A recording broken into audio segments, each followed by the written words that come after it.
여러분 안녕하십니까? 월요일 오전 프레스룸 라이브 유한솔입니다. 뉴욕의 밤에서 출발해 서울의 아침을 여는 시간, 먼저 뉴스 라이브입니다. 이번 주 미 증시 전망부터 해보겠습니다. 지난주 혼조 마감한 뉴욕 증시입니다. 다우지수만이 34포인트 올라 44,946에 거래 마쳤고요. S&P 500은 18포인트 밀린 6,449, 나스닥은 87포인트 하락해서 21,062에 마감했는데요.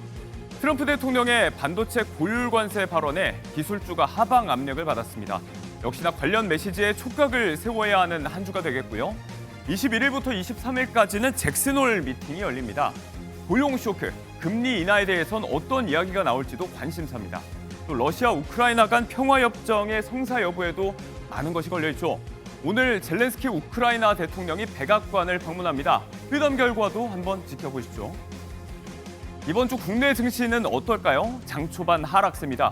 최신 기준 코스피 3,200을 회복할 수 있을까요? 27포인트 떨어져 3,198. 코스닥은 10포인트 밀린 803입니다. 두 지수 모두 외국인 매도세가 두드러지는 중입니다. 이번 주 주요 경제 일정 살펴볼 텐데요. 우선 대통령실은 다가오는 한일, 한미 정상회담 준비에 집중할 방침인데요. 여기에 앞서 경제단체 기업인 간담회를 개최한다고 밝혔습니다. 한미 정상회담 관련 경제 분야 성과 사업, 기업들의 대미 투자 등 애로사항 청취 차원이라고요. 강훈식 비서실장, 김용범 정책실장, 위성락 안보실장, 대통령실 3실장의 공개 기자 간담회도 연쇄적으로 열립니다. 이번 정부 들어 처음으로 역시 회담 준비 상황을 포함해서 국정 관련 소통이 이루어질 예정이고요. 또 이르면 이번 주 기재부의 새 정부 경제성장 전략도 발표가 됩니다. AI 중심의 신산업 육성, 인재 양성 등 경제정책 청사진이 담길 걸로 예상됩니다. 한편 내일은 한국은행의 2분기 가계신용 잠정치도 나오는데요. 627 대출 규제 직전 가계부채 수준도 확인할 수 있겠습니다.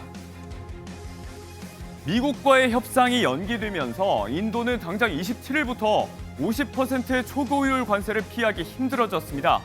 미국 측 협상단의 인도 방문이 돌연 취소된 건데요. 25% 상호 관세에 러시아산 석유 수입에 대한 제재를 더한 50% 관세율은 전 세계에서 가장 높은 수준입니다. 미국과 EU도 러시아산 상품을 계속 수입하는 와중에 왜 우리한테만 그러냐 인도는 반발하고 있는데요. 미국산 무기 도입 유보 등으로 맞서고 있는 가운데 이대로 협상 없이 관세 발효 시한인 27일을 맞게 될지 지켜볼 일입니다. 또다시 전통시장을 찾은 이재명 대통령, 배우자 김혜경 여사와 함께 연휴 마지막 날인 어제 서울 은평구 연서시장을 방문했습니다. 아내가 내 쿠폰까지 다 쓰고 왔다면서 소비 쿠폰 대신에 온누리 상품권으로 물품을 사고 순대, 떡볶이 등도 직접 사 먹었는데요. 소비 쿠폰 덕에 매출이 크게 늘었다는 상인에게 소상공인과 자영업자들이 살아야지 나라 경제가 산다면서 다행이라고 화답을 했답니다. 해당 시장은 최근 집중호우로 곤란을 겪기도 했는데요.